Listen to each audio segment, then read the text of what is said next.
Nunca pensé que acabaría encerrado en un armario, con los pies dormidos, aguantando la respiración mientras escuchaba a mi mujer gemir en nuestra cama con otro. Pero así empieza esta historia. No es una broma. No es exageración. Fue hace exactamente 3 semanas. Un miércoles. Yo no buscaba nada. No sospechaba.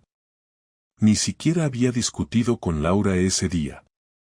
De hecho, salí de casa para trabajar como cualquier otro miércoles, pero el cliente canceló a última hora y me pilló cerca. Pensé en hacerle una sorpresa, comprar unas empanadas del horno que le gustan, volver antes y pasar la tarde juntos. Algo tonto, sí. Pero lo hice. Así que abrí la puerta con mi llave y fue entonces cuando lo noté. Silencio. El tipo de silencio incómodo que no encaja con una casa en la que debería estar tu mujer. Pensé que estaría en la ducha o con música puesta, como suele hacer. Me moví despacio, cargando la bolsa, y justo cuando llegué al pasillo, oí pasos. No de ella. De él. Una voz que no reconocí. Bajita. Segura. No era uno de sus hermanos. No era nadie de su familia. No me preguntes por qué lo hice, pero entré al cuarto de limpieza, ese trastero estrecho donde guardamos la aspiradora, y cerré la puerta sin hacer ruido. Me quedé ahí, pegado a la rendija, escuchando. El corazón me latía tan fuerte que pensé que me iba a delatar. Y entonces, lo oí. Ella, seguro que mi marido no va a venir. Él, tranquila, me dijiste que no volvía hasta las 8. Y después de eso, nada que debas imaginar. Porque todo lo que pienses, fue peor. La cama crujía. Ella reía. Él hacía comentarios de esos que uno no quiere volver a oír nunca más. Yo estaba a 3 metros de ellos, en mi propia casa, escondido como un idiota mientras mi mujer se lo pasaba bien con un desconocido. Ni películas, ni series, ni rumores. La realidad. El suelo de la habitación retumbaba con cada movimiento. Y lo más jodido de todo fue que ella parecía feliz. Completamente feliz. Estuve ahí cerca de 40 minutos. Con las piernas encogidas, sin moverme. Me dolían las rodillas, me ardían los oídos, y sentía un calor en la cara que no venía del cuarto. Era rabia. Una rabia tan fría que ni siquiera me dejaba llorar. Cuando escuché que se vestían, entendí que si me quedaba un segundo más ahí, saldría a matar. Literalmente. Así que esperé a que fueran a la cocina, escuché la nevera, vasos, una botella abriéndose, y salí por la puerta de atrás. Ni siquiera cerré bien. Caminé hasta la esquina de la calle y me senté en el banco del parque, mirando hacia nada, con la bolsa de empanadas aún en la mano. Me sentía como un puto personaje secundario en mi propia casa. Esa noche no volví. Dormí en casa de mi amigo Sergio, le dije que me había peleado con Laura por una tontería. No pude contarle la verdad. Aún no. No sabía ni cómo explicarlo sin parecer un loco. Lo más irónico es que Laura me escribió esa noche, ¿estás bien? No me dijiste nada. Como si no hubiera pasado nada. Como si no acabara de tener sexo con otro en nuestra cama mientras yo estaba a pocos pasos de ella. Desde entonces no he dicho ni una palabra. Me estoy preparando. Porque esto no va a acabar con una simple discusión. No, tío. Esto necesita algo más grande. Algo que le haga entender lo que ha hecho. El día siguiente me levanté temprano en casa de Sergio. Dormí poco y mal, con los pensamientos rebotando en la cabeza como si fueran pinballs imposibles de controlar. La imagen de Laura arqueándose en la cama, la forma en que se reía con ese tipo, el tono de su voz, todo eso me atormentaba. Y ni siquiera sabía quién era él. No lo vi, no escuché su nombre, solo sabía que tenía una voz segura, sin nervios, como si estuviera en su propio salón. Me duché sin ganas, me vestí y salí sin hacer ruido para no despertar a Sergio. Tomé un café en el bar de la esquina, uno de esos con sabor a quemado, pero al menos me mantuvo despierto mientras pensaba qué hacer. No podía seguir escondido. No quería explotar en casa sin saber exactamente con quién me estaba jodiendo Laura, así que tomé una decisión que nunca imaginé tomar. Fui directo al trabajo de Laura. Llegué al instituto a las 11 y me senté en un banco que está al lado de la entrada principal. Desde ahí podía ver quién entraba y salía, y aunque al principio me sentía como un acosador, algo dentro de mí me decía que tenía que estar ahí, que si tenía paciencia, iba a ver algo. No pasaron ni 20 minutos cuando lo vi salir. Alto, camisa blanca remangada, mochila al hombro, barba de varios días. No era profesor, porque no lo había visto nunca en los actos del centro, y Laura siempre hablaba de todos sus compañeros.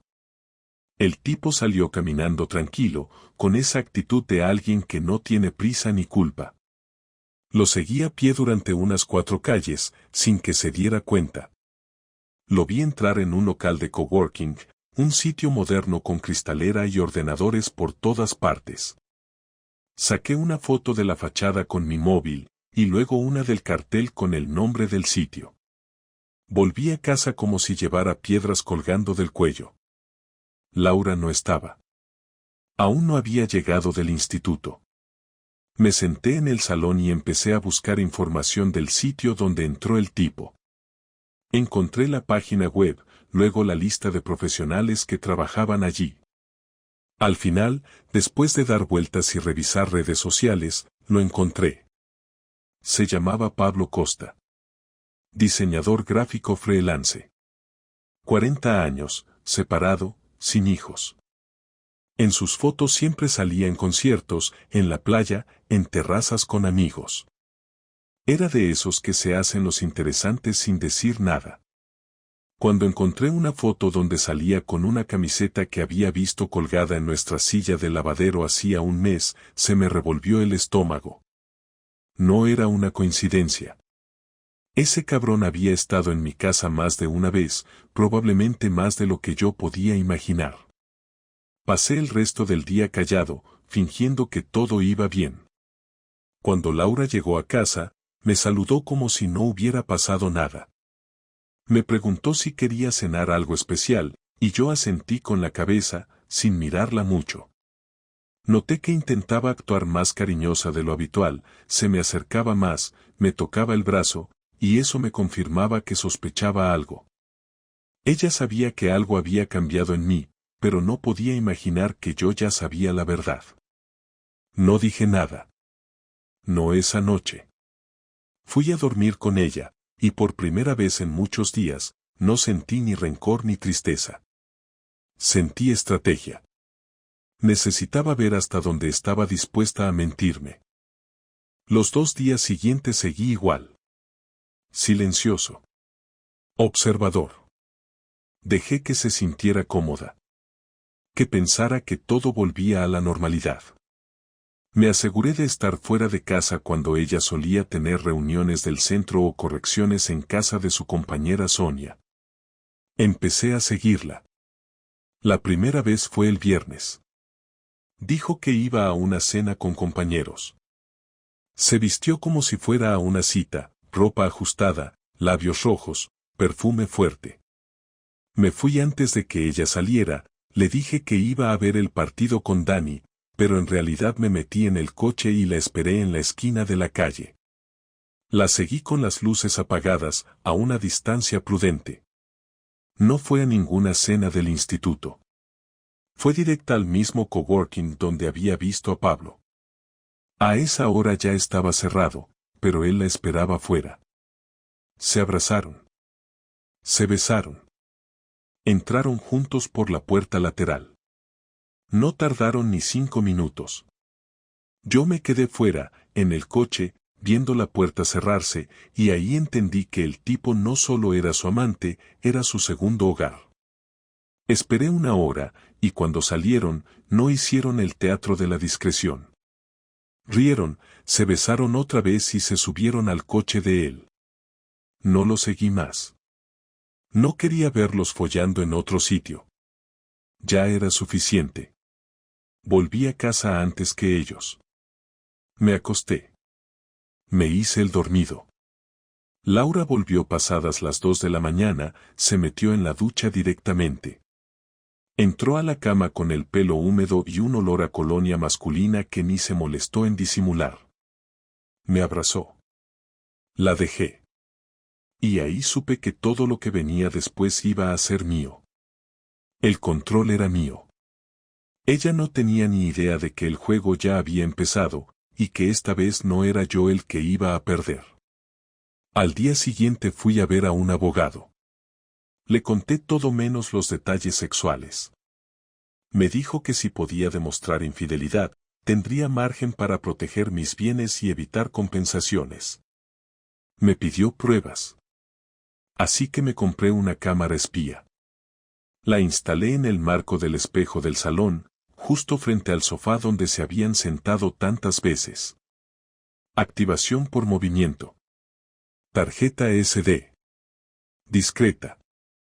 También instalé una app para clonar sus mensajes en tiempo real. Lo hice con un acceso rápido cuando dejó el móvil cargando en la cocina. No tardé más de 5 minutos. Ella ni lo notó. A los 3 días, ya tenía las primeras capturas. Frases como tienes que dejar de mirarme así delante de él o quiero que esta vez me duela eran suficientes. Guardé todo en carpetas con fechas y horas. Videos, audios, capturas. Lo organicé como si fuera un informe policial. No por venganza todavía, sino porque necesitaba tener todo listo antes de romper el cristal. Ella seguía como si nada. Me besaba por las mañanas.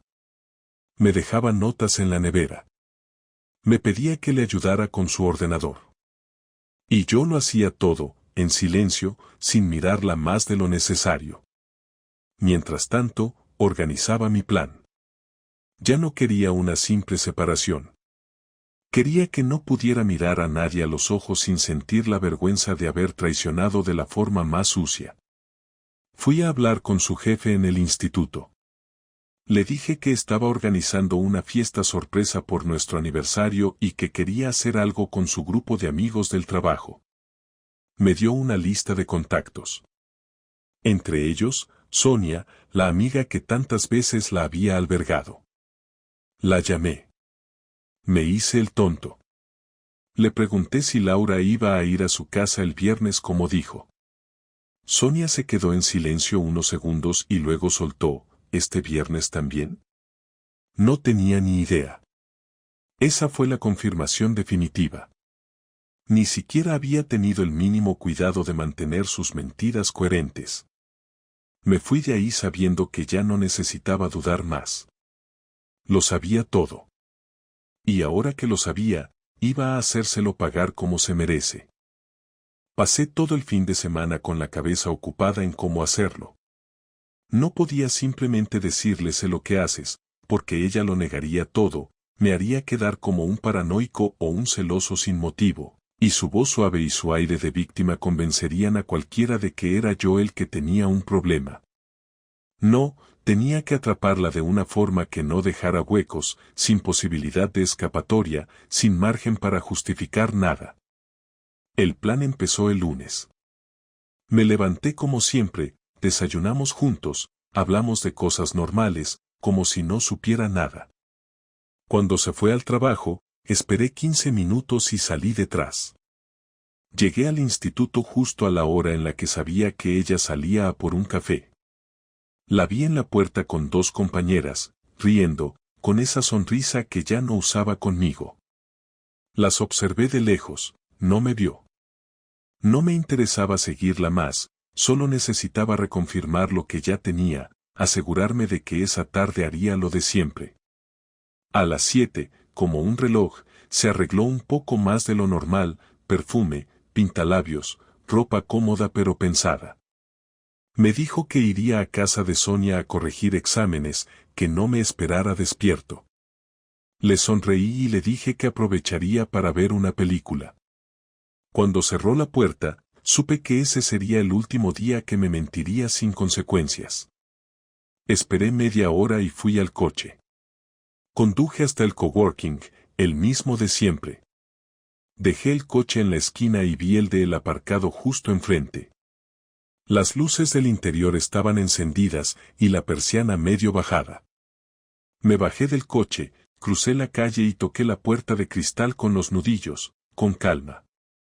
Desde dentro se movió algo, y él apareció. Me miró sin reconocerme al principio, pero cuando abrí la puerta con la llave que había conseguido de un duplicado que ella misma había dejado en casa, se quedó helado. Su cara cambió, como la de un niño que rompe un vaso y no sabe si correr o quedarse quieto. Detrás de él, Laura estaba de pie, sin ropa, envuelta en una toalla.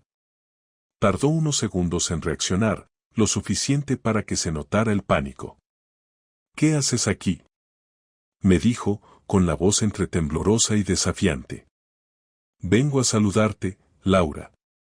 Hace semanas que quiero hablar contigo, contesté, sin apartar la mirada de él. No tienes derecho a entrar así, añadió ella, intentando cubrirse más. Tengo todos los derechos del mundo, es mi mujer la que está aquí. Mi casa no, porque ahí ya traías a tu amante, pero este sitio parece que lo usas para lo mismo. Pablo intentó decir algo, pero lo corté levantando la mano. Tú cállate, que bastante has hecho ya. No tienes ni idea de en qué te has metido. Laura intentó acercarse, pero retrocedí un paso. No iba a tocarla. No quería ni que me rozara. Me temblaban las manos, pero no por miedo. Era una mezcla de rabia contenida y asco. La miré y le dije despacio. Llevo semanas sabiendo lo tuyo. Cada palabra, cada cita, cada vez que fingías estar con tus compañeras. Sé todo. Y lo tengo grabado, no solo en mi cabeza. Ella se puso blanca. ¿Me estás espiando?, dijo, como si esa fuera la parte grave de la historia. Te estoy devolviendo la dignidad que tiraste a la basura, Laura. Porque ni siquiera tuviste el valor de decirme que ya no me querías. Te escondías detrás de excusas de trabajo, de amigas, de cenas falsas, y todo para venir a este sitio con este idiota. Pablo dio un paso adelante, intentando sonar calmado. No hace falta que hables así, esto no va a ningún lado, y... Tú cállate, le interrumpí otra vez, sin gritar, pero con un tono que lo dejó quieto. Esto sí va a algún lado. Porque vas a saber lo que es meterte en una casa ajena. ¿Sabes cómo se siente oír a tu mujer gemir con otro a 3 metros de ti? Él bajó la mirada. Yo sí. Así que ahórrate el discurso. Laura se echó a llorar, y esa imagen me revolvió el estómago más que cualquier insulto. Porque sus lágrimas no eran de arrepentimiento, eran de miedo. Miedo a que la descubrieran, a perder su imagen, a que la realidad la alcanzara.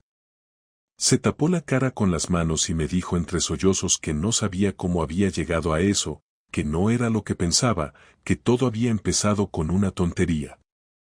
¿Una tontería?, le respondí sin moverme. Lo que hiciste no es una tontería, es una elección. Cada mensaje, cada encuentro, cada mentira fue una elección, y tú elegiste traicionarme. Me pidió que habláramos solos. Pablo intentó salir del sitio, pero antes de dejarlo ir, le dije algo que nunca olvidaré. No te preocupes, no te voy a poner una mano encima.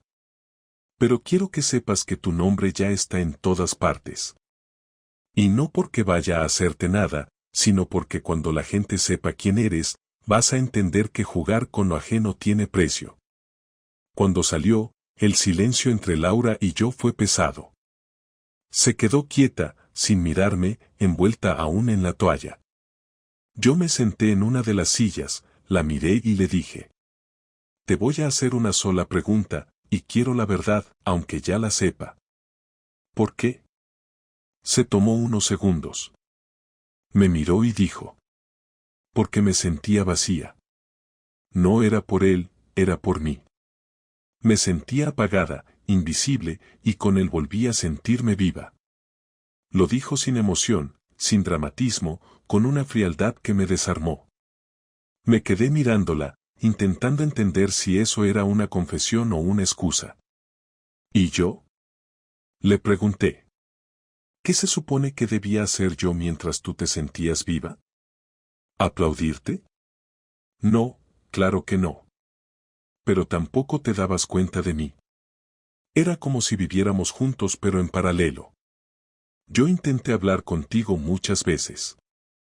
¿Y crees que la solución era follarte a otro en mi cama? No respondió. Bajó la mirada, y en ese momento sentí que ya no quedaba nada de lo que fuimos. Era una desconocida, y la persona que tenía delante solo compartía mi apellido. Me levanté despacio, me acerqué a la puerta y antes de irme le dije sin levantar la voz. Vas a firmar los papeles. No vas a quedarte con nada que no hayas ganado con tus manos. Y no vas a darme pena. Ya no te odio, ni siquiera eso te voy a regalar. Cuando salí del coworking, respiré por primera vez en semanas. No era alivio, era una especie de claridad sucia, como si hubiera quitado una venda que dolía arrancar pero que me dejaba ver todo con precisión. Fui directo a casa. Empaqué una maleta pequeña con ropa, los documentos importantes, mi portátil y el disco duro donde guardaba las pruebas. Luego llamé al abogado. Le dije que avanzara con el proceso. Esa misma noche me fui al piso de mi hermano Dani. No le conté todo, solo lo necesario. Le dije que Laura me había engañado y que necesitaba unos días. Me ofreció una cerveza, y por primera vez en mucho tiempo, la acepté. A la mañana siguiente, Laura me llamó varias veces. No contesté. Luego me envió mensajes, uno diciendo que necesitábamos hablar, otro pidiendo perdón, otro suplicando que no la dejara sola, y finalmente uno más seco, si haces pública esta historia, me destruyes. Ese último mensaje me dio la confirmación de que mi silencio le dolía más que cualquier grito. La indiferencia era mi castigo, y su miedo, mi tranquilidad. Pasé el resto del día repasando cada detalle de lo ocurrido la noche anterior. No me arrepentía de nada. No me sentía orgulloso tampoco, pero sabía que era necesario. En algún punto, comprendí que lo que más dolía no era el sexo ni las mentiras, sino el teatro. Las risas falsas, los besos de despedida, las cenas preparadas con la misma mano que luego se apoyaba en otro pecho. Todo eso pesaba más que la traición en sí. Y mientras pensaba en todo eso, me vino una idea. No de venganza todavía, sino de justicia. Algo que la obligara a enfrentar lo que había hecho sin que pudiera esconderse tras lágrimas ni disculpas. Algo que la dejara desnuda, pero no en la cama, sino frente a todos los que pensaban que era una mujer ejemplar. Esa noche comencé a preparar lo que sería la siguiente fase. No tenía prisa. La paciencia se había convertido en mi mejor arma. Durante los días siguientes me dediqué a mantener una calma que no era natural, pero que servía para que todo lo que había planeado encajara sin fallos. No era el tipo de hombre que actuaba por impulso ni el que destrozaba cosas para liberar rabia. No me servía gritarle ni vengarme con gritos o insultos. Lo que necesitaba era algo que tuviera peso, algo que dejara una marca real, algo que le recordara que sus decisiones no se borraban con lágrimas. No pensaba tocarla, ni insultarla, ni humillarla en persona. Iba a dejar que sus propias mentiras hicieran el trabajo, solo que esta vez, delante de los ojos de todos los que creían en su versión dulce y responsable. Y para eso, lo primero que hice fue revisar todo el material que tenía guardado. Los vídeos, los audios, las capturas de pantalla, los registros de llamadas, los mensajes copiados. No me salté ni un detalle. Lo organicé todo en carpetas, por fecha y hora, con notas y comentarios, como si fuera un expediente judicial. Mi intención no era usarlo de inmediato, sino preparar el escenario exacto donde debía quedar expuesta. Ella se preocupaba mucho por su imagen en el trabajo, su reputación, sus amistades. Todo lo que era correcto le importaba más que cualquier otra cosa, y ahí era donde iba a dolerle de verdad. Pasé 2 días preparando todo. Contacté con su amiga Sonia y la cité para un café, fingiendo que quería pedirle consejos sobre el divorcio. Ella no sabía nada de lo ocurrido, solo que Laura y yo estábamos en un mal momento. Nos sentamos en una cafetería pequeña, frente al mercado de Ruzafa, y después de los primeros 5 minutos, le dije con voz calmada que Laura había estado viéndose con otro hombre desde hacía meses. Sonia se quedó en silencio, claramente incómoda, y me dijo que no creía que eso fuera cierto, que Laura jamás haría algo así. Entonces le enseñé una carpeta en mi móvil. No los vídeos más fuertes, solo los mensajes. Los nombres, los horarios, las fotos del coche del tipo frente al coworking. No necesitó más. En cuanto lo vio, bajó la mirada y me dijo despacio que lo sospechaba, que había habido momentos en que Laura inventaba excusas absurdas, pero que prefería no pensar mal. Le pedí que no dijera nada todavía, que me diera una semana, y aceptó sin hacer preguntas. Sabía que no podía contener algo así por mucho tiempo, y contaba con eso. No tenía que decirle a nadie lo que había pasado, solo mostrarlo a la persona adecuada, y lo demás se difundiría solo. Esa noche Laura volvió a escribirme. Me pidió una cita para hablar. Acepté. Nos vimos el jueves por la tarde, en una cafetería cerca de nuestra casa, un sitio neutral donde no pudiera dramatizar ni manipular el ambiente. Llegó antes que yo, con la mirada tensa, el pelo recogido y la voz suave. Intentó sonar tranquila.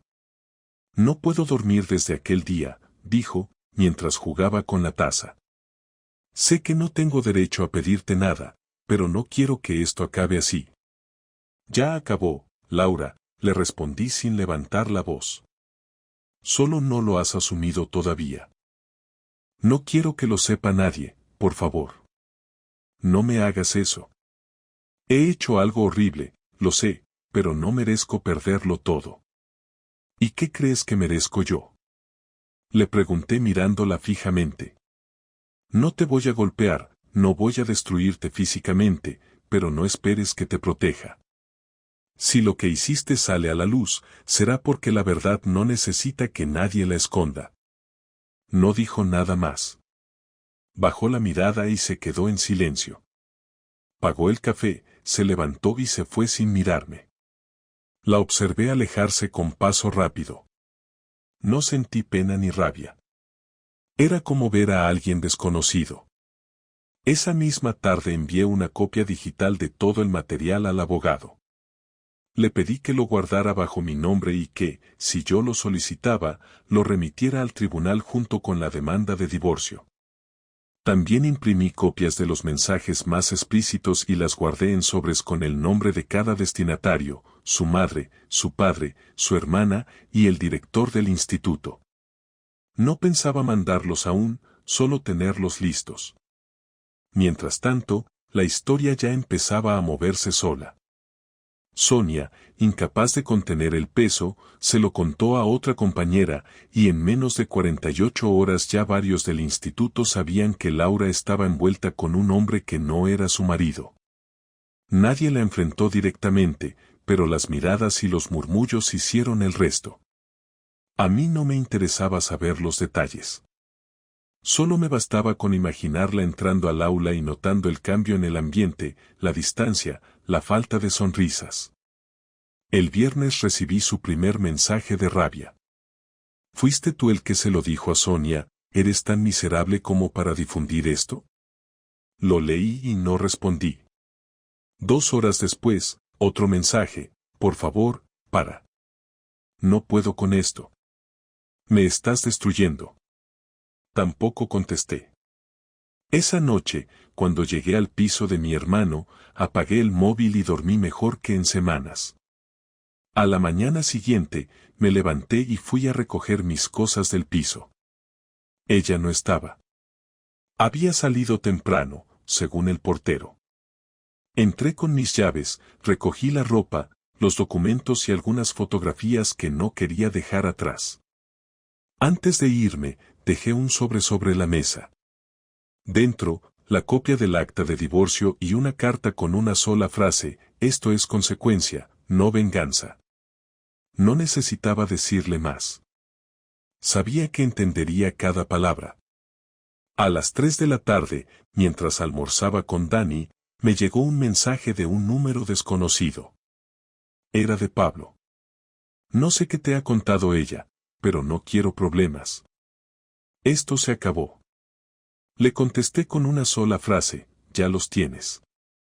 No me volvió a escribir. Al día siguiente, un amigo en común me dijo que Pablo había dejado de ir al coworking y había cerrado sus redes sociales. No me alegró. No me importó. Solo era una pieza más que se había caído sola. Yo solo empujé el primer dominó. El lunes siguiente Laura me llamó. Esta vez contesté. Sonaba diferente, agotada. No puedes imaginarte lo que estoy viviendo, me dijo con la voz quebrada. Mis padres no me hablan, en el trabajo me miran como si fuera basura, Sonia me bloqueó, y el director me ha citado mañana. Lo imagino perfectamente, respondí. Lo estoy viviendo desde el otro lado desde hace meses. Solo que a mí no me consoló nadie. ¿Qué quieres de mí?, preguntó. Nada. Quiero que aprendas que cada cosa que hiciste tiene un precio. No te deseo daño, pero no te voy a proteger más. No respondió. Solo se escuchó su respiración, temblorosa.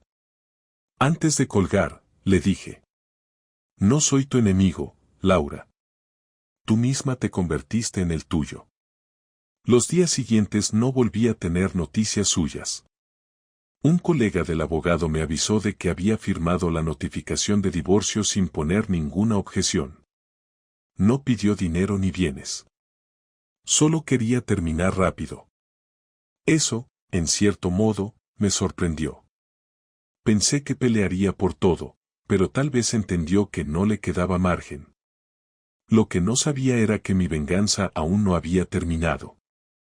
Quedaba un último paso, no por odio, sino por cierre. El sábado siguiente era el cumpleaños de su madre, y Laura solía ir siempre con un pastel. Yo me presenté antes que ella, con los sobres. Los dejé en el buzón y me fui sin esperar. Cuando llegué al coche, la vi llegar. Llevaba el pastel en las manos, y mientras abría la puerta, su madre salía del portal con uno de los sobres en la mano. La miró con una mezcla de decepción y rabia que ni necesitaba palabras. Me bastó ver esa escena para saber que todo estaba hecho. No sentí satisfacción, solo una especie de alivio seco. Lo que había que decir ya estaba dicho, lo que había que mostrar ya estaba mostrado. No habría más cartas, ni más pruebas, ni más movimiento. Mi parte había terminado. Esa noche me senté solo en el balcón del piso de Dani con una cerveza. Pensé en todo lo que había pasado en el último mes, en cómo algo tan pequeño como un gesto o una mentira podía derrumbar una vida entera. No estaba orgulloso de lo que hice, pero tampoco me arrepentía.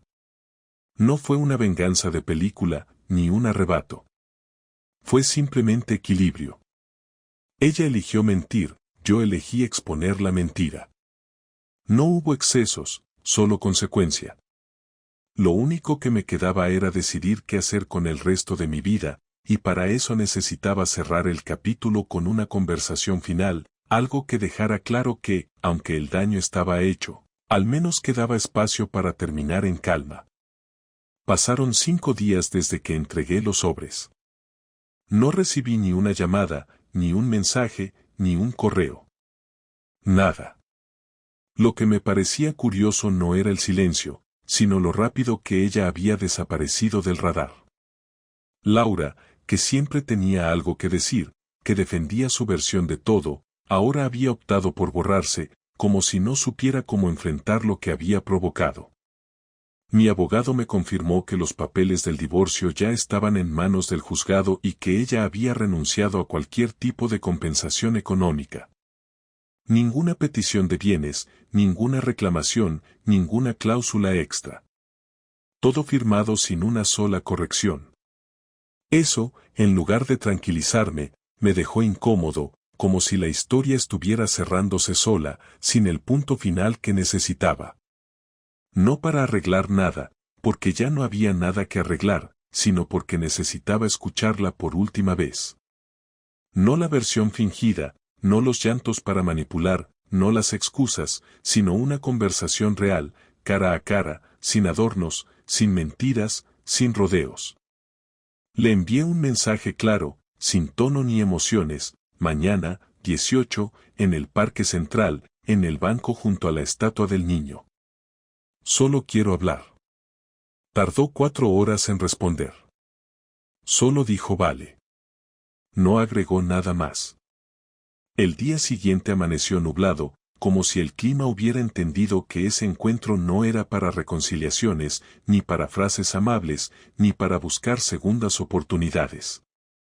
Llegué al parque 15 minutos antes. Me senté en el banco indicado, sin mirar el móvil, sin ponerme nervioso. 10 minutos después apareció ella.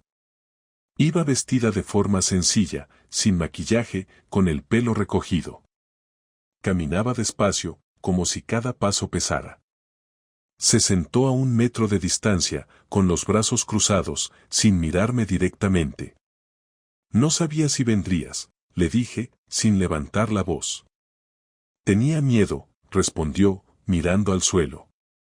No es necesario.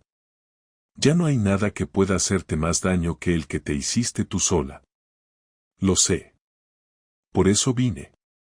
Durante unos segundos no dijimos nada. Se escuchaban los pasos de la gente, los pájaros, un niño llorando a lo lejos. Nada entre nosotros. Entonces rompí el silencio. Quiero saber si entiendes lo que hiciste. No me lo expliques, ya lo sé. Solo dime si de verdad entiendes el impacto. Laura asintió con la cabeza, luego habló despacio. No fue solo el sexo. Ni siquiera fue solo la traición. Fue el desprecio. El hacerte sentir como si fueras invisible.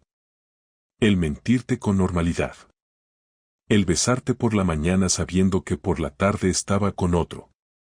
Sí, lo entiendo. Y no tengo forma de justificarlo. No respondí de inmediato. La observé, sin rencor. Era la misma cara de siempre, pero había algo distinto.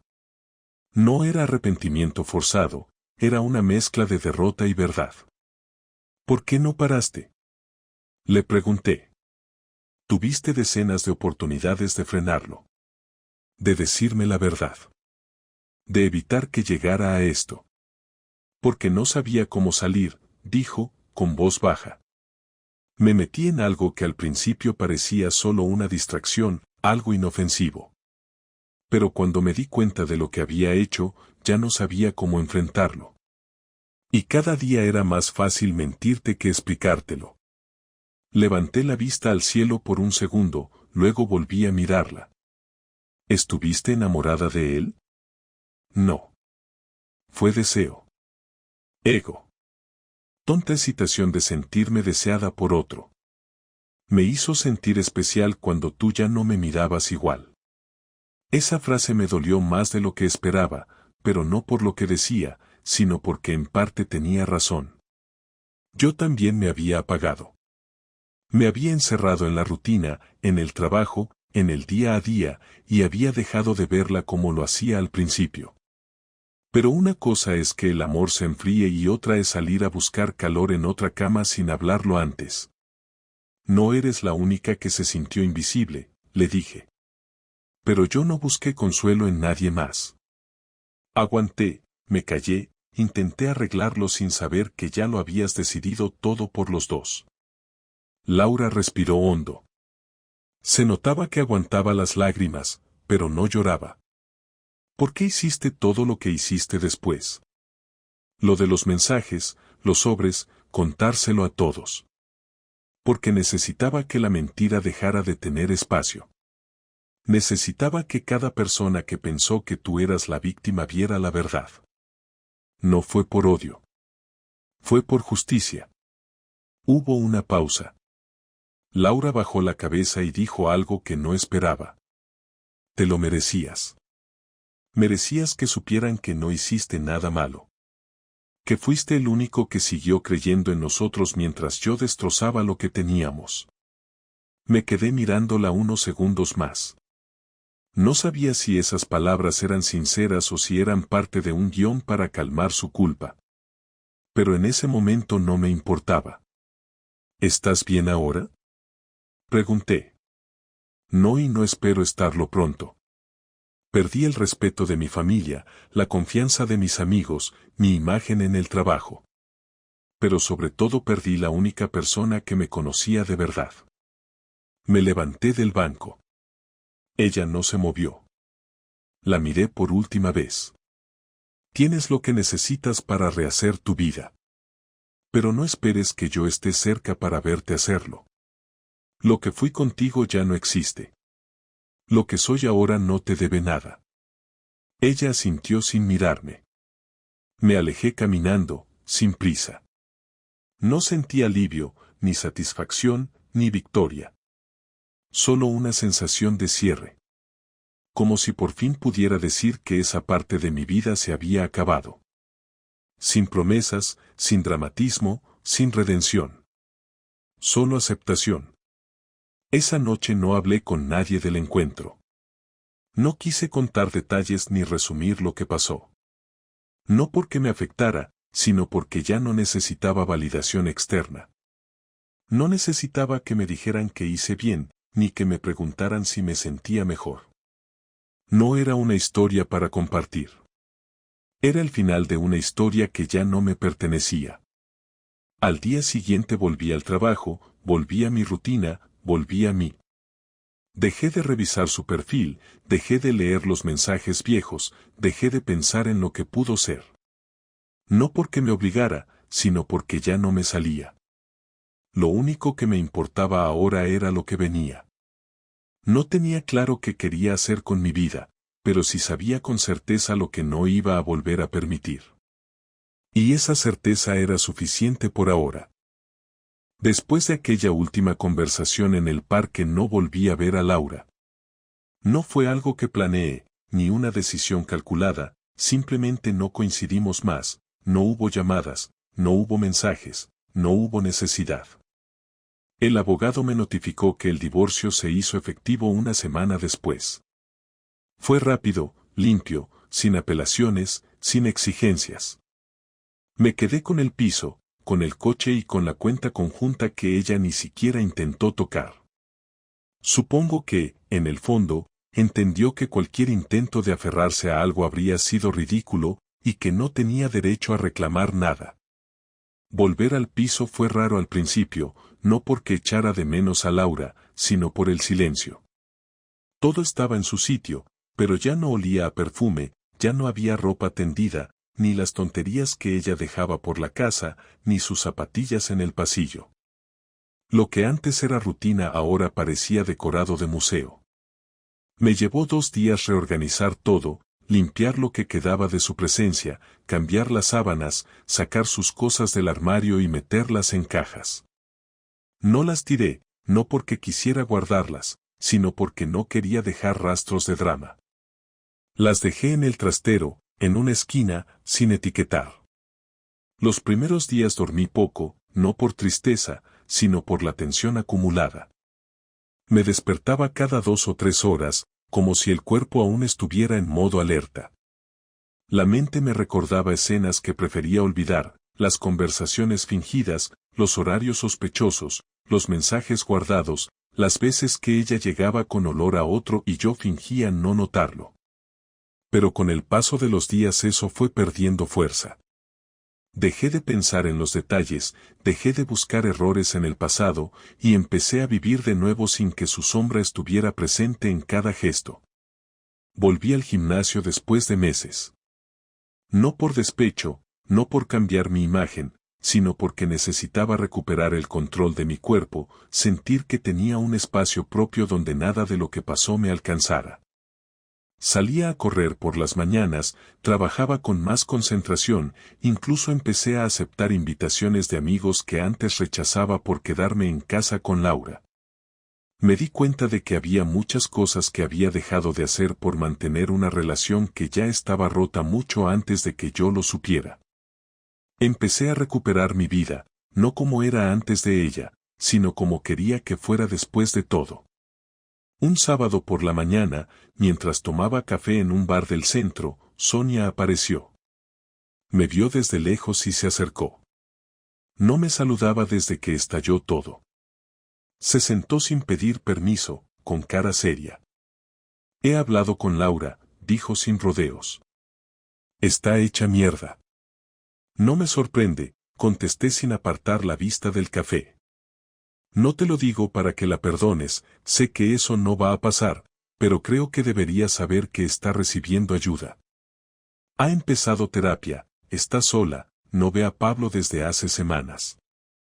No tengo nada que hablar con ella, le respondí sin levantar la voz. Lo que haga con su vida ahora es problema suyo. Yo ya cerré esa puerta. ¿De verdad no te quedó nada?, preguntó Sonia, casi como si no creyera que fuera posible. Me quedó la claridad. Y eso vale más que cualquier recuerdo. Sonia no insistió. Hablamos un rato más, de otras cosas. Antes de irse me dijo que, a pesar de todo, había aprendido algo de todo esto. Que a veces una pareja perfecta por fuera puede estar podrida por dentro sin que nadie lo note. Le dije que no era tan así, que en el fondo todos notamos cuando algo va mal, pero que la mayoría preferimos no mirar, porque mirar duele. No volvimos a hablar de Laura. Con el tiempo entendí que el daño no era solo lo que me había hecho ella, sino lo que me había permitido yo. Había tolerado señales, había ignorado actitudes, había puesto excusas por comodidad. No me culpaba por lo que hizo, pero sí por no haberme protegido antes. Y eso cambió la forma en la que empecé a ver las relaciones. Ahora no me interesa la perfección, ni la imagen, ni los gestos bonitos si no hay verdad detrás. No busco amor para completarme, porque ya no me siento incompleto. Busco paz, sinceridad, alguien que no tenga que esconder el móvil, que no me diga que está en casa de una amiga cuando está desnuda en otro sofá. Alguien que entienda que el respeto no es un acto, es una forma de vivir. Un par de semanas después me encontré con Pablo por casualidad. Fue en la calle, cerca de la estación. Iba solo, con gafas de sol, barba más larga. Me vio, se tensó, cruzó la calle antes de que pudiera decir nada. No lo seguí, no le dije nada. Para mí ya no era importante. Él solo fue un instrumento, no el problema. El problema fue ella, fue lo nuestro, fue todo lo que construimos sobre una base que terminó siendo más frágil de lo que parecía. Hoy, meses después, me levanto sin ese peso. No siento rencor, no siento pena. Siento claridad. A veces me escriben personas que supieron lo que pasó y me preguntan cómo lo llevé tan bien. No lo hice. Pasé días de mierda, noches sin dormir, momentos de rabia profunda, pero nunca perdí el control. Y eso fue lo que me salvó. No le grité, no la golpeé, no me vengué con violencia ni con escándalos. Le mostré la verdad. Y dejé que la verdad hiciera el resto. No sé si volveré a enamorarme. No tengo prisa. No tengo miedo. Solo sé que no volveré a permitir que alguien entre en mi vida sin entender lo que significa estar de verdad. Ya no voy a tolerar mentiras disfrazadas de excusas, ni silencios que ocultan culpas. Y si algún día vuelvo a compartir mi cama, será con alguien que entienda que la fidelidad no es una obligación, es una elección que se toma todos los días. No por miedo a perder al otro, sino por respeto a uno mismo. Este no es un cuento con final feliz. Tampoco uno trágico. Es solo una historia real de cómo alguien puede romperte sin gritar, sin pelear, sin tocarte. Y de cómo uno puede reconstruirse en silencio, paso a paso, sin necesidad de convertir el dolor en espectáculo. No le deseo mal a Laura. Tampoco bien. Solo que no vuelva a hacerle a nadie lo que me hizo a mí. Y si algún día alguien le pregunta por nosotros, que diga lo que quiera. Yo no necesito justificarme. Porque al final, quien miente, se esconde. Y quien dice la verdad, duerme tranquilo. Y yo, por fin, duermo tranquilo.